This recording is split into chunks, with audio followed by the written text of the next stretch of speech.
Yeah, don't change them because that means they're still stories. Challenge the stories in your mind. You don't mind if I? I feel like we have a thing now. Yeah, challenge the stories in your mind. I think we can all relax more and laugh more and have more fun if we are just a little bit more aware of the stories that play out in our mind day in and day out.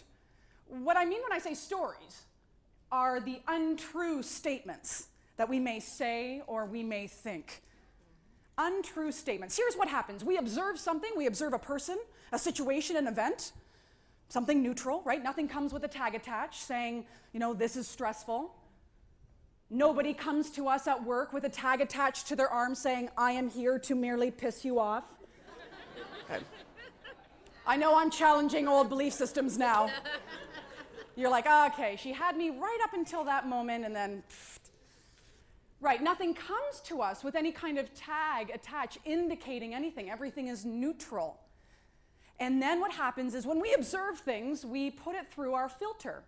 Our filter is our perception. I want you to think of your filter, your perception, quite like a pair of glasses, the lenses that you see things through.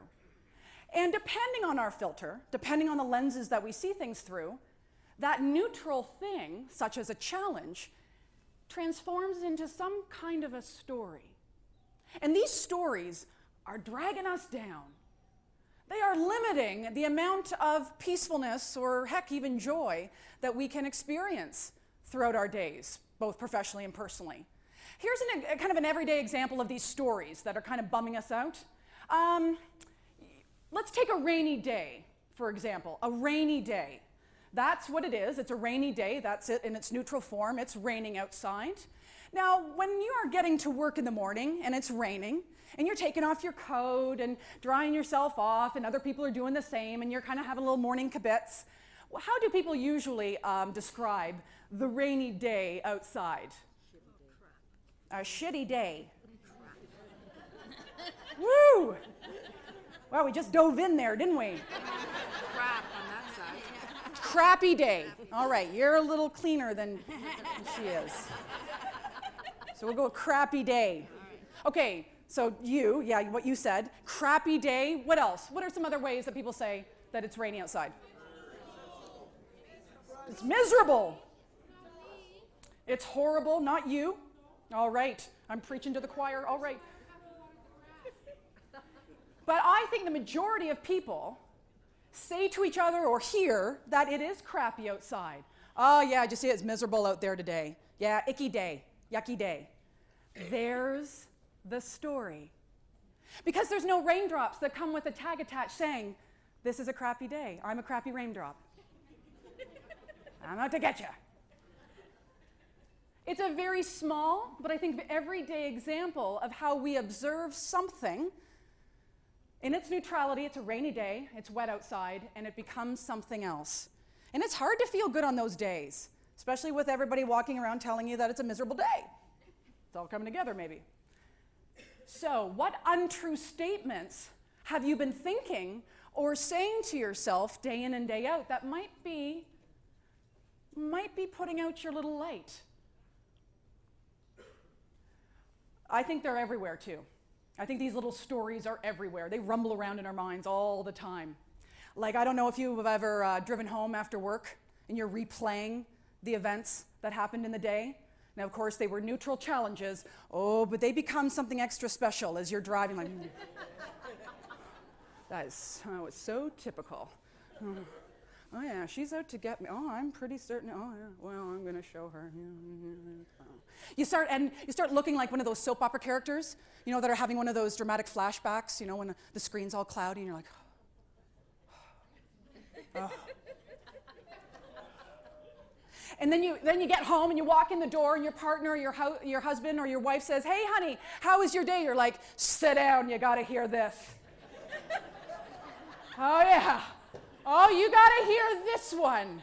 And then you kind of launch into a one-person show summarizing all of the intrigue, deception, and lies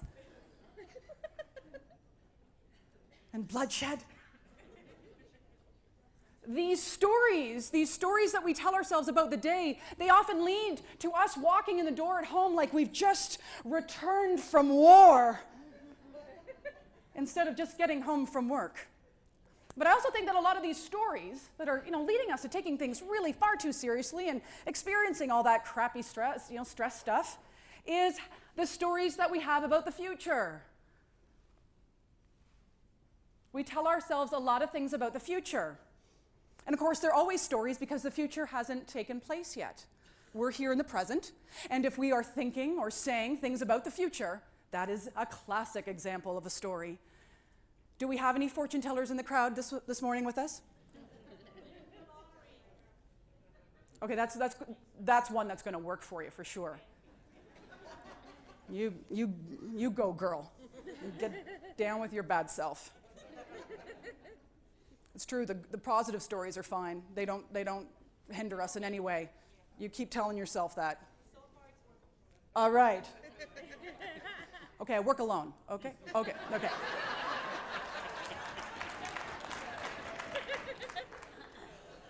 It's back to me now.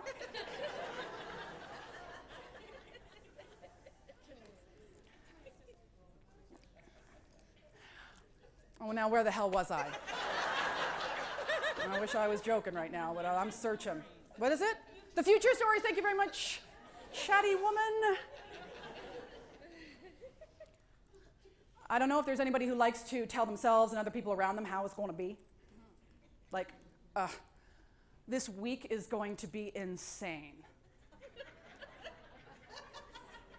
I am never going to get all of this done by the end of the day. I'll tell you that right now. This meeting is going to be a total waste of my time.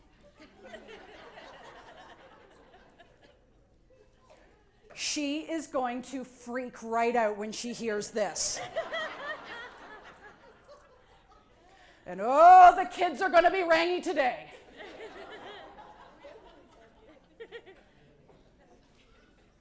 Are there any fortune tellers in the crowd with us this morning? Yeah, perfect example of a story. And let me just say, when we predict the future, that is a perfect example of limited thinking. We're putting limits on what's possible, total limits on what's possible. I had a classic moment, actually, a few months ago as I was jogging downtown Toronto when I was predicting the future and had this moment of limited thinking.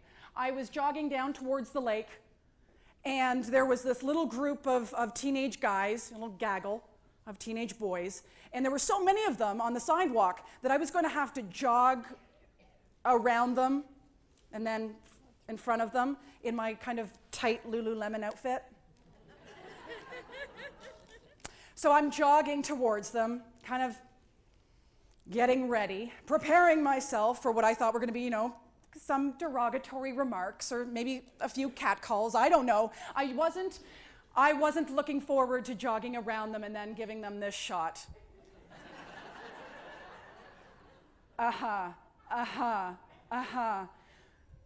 And I'm getting ready, and I'm like, okay, let's just get this over with. I don't know what they're going to say. I know they're going to say something, and just, power to the woman. You just keep on jogging. You just keep on jogging. So anyway, I'm predicting the future. I've got real limited thinking about this experience, and I jog around them, and then I jog away, and, there was a bit of silence, and I'm like, okay, all right, this is going well. And then all of a sudden, one of the boys just yelled out, "I believe in you."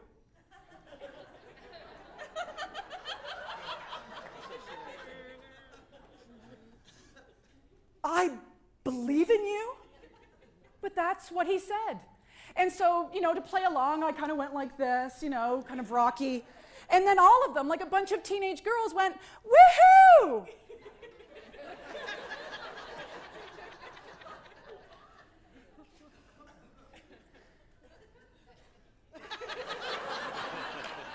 Would you have done the same?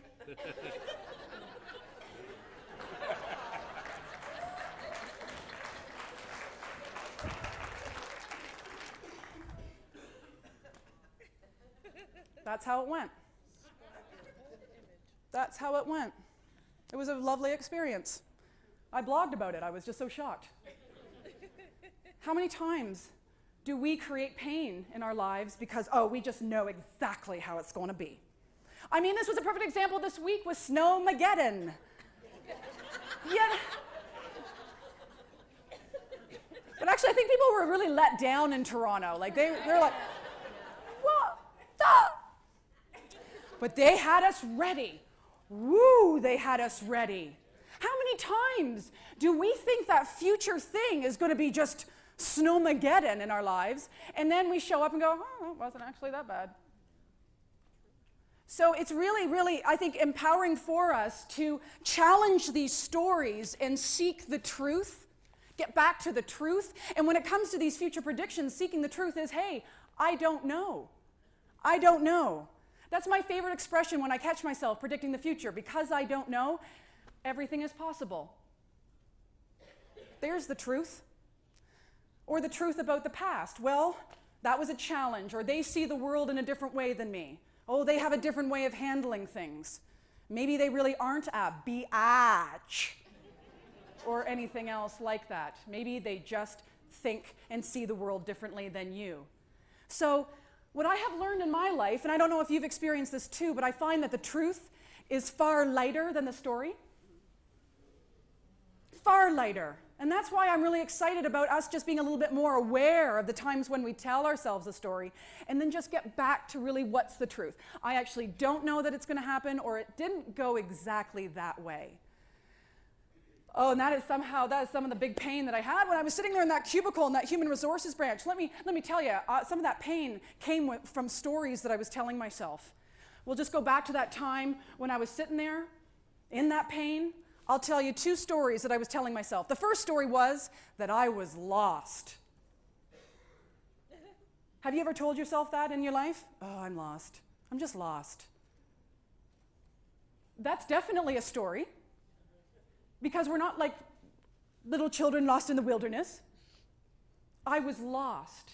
When really the truth was, I found myself to work and home each and every day. I wasn't lost. Another one that I told myself was that I didn't belong. I don't know if you've ever told yourself that story. Oh, I don't belong here. That's what I was sitting there telling myself. Oh, I don't belong here. Even though they let me in the door and work there each and every day. That was the truth.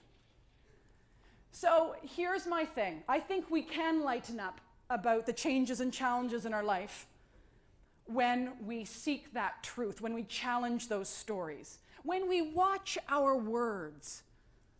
Watch our words. Like, okay, so I'm sitting there with my therapist one day. She's just as crazy as me. And I was telling her that I was having a meltdown. Yeah, a meltdown. Like I'm the Wicked Witch of the West or East, you know. And she said, Susan, watch your words. Watch your words. You're not having a meltdown. Let's talk about maybe the challenge you're having. Or she said, you know, Susan, a lot of people use the word crisis. Is that a word that we like? Yes. Like I'm having a crisis. Oh, there's a crisis. Hold on, I got to go take care of a crisis. Well, ladies and gentlemen, I think we can perk up a little bit if we watch our words and challenge that story. Because really, when you think about it, what's a crisis? What is the truth of a crisis? What's really a crisis?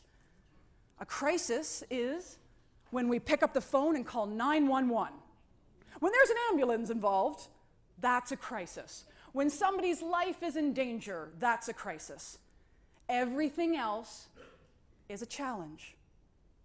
And I really, when I started to feel good in that human resources job, it was because I was really focusing more on the truth rather than swimming around in those stories of being lost and not belonging. When I started to just tell myself, hey, I've left stand-up comedy and gone to a human resources branch in the Ontario government. When I started to focus on that truth, I couldn't help but lighten up.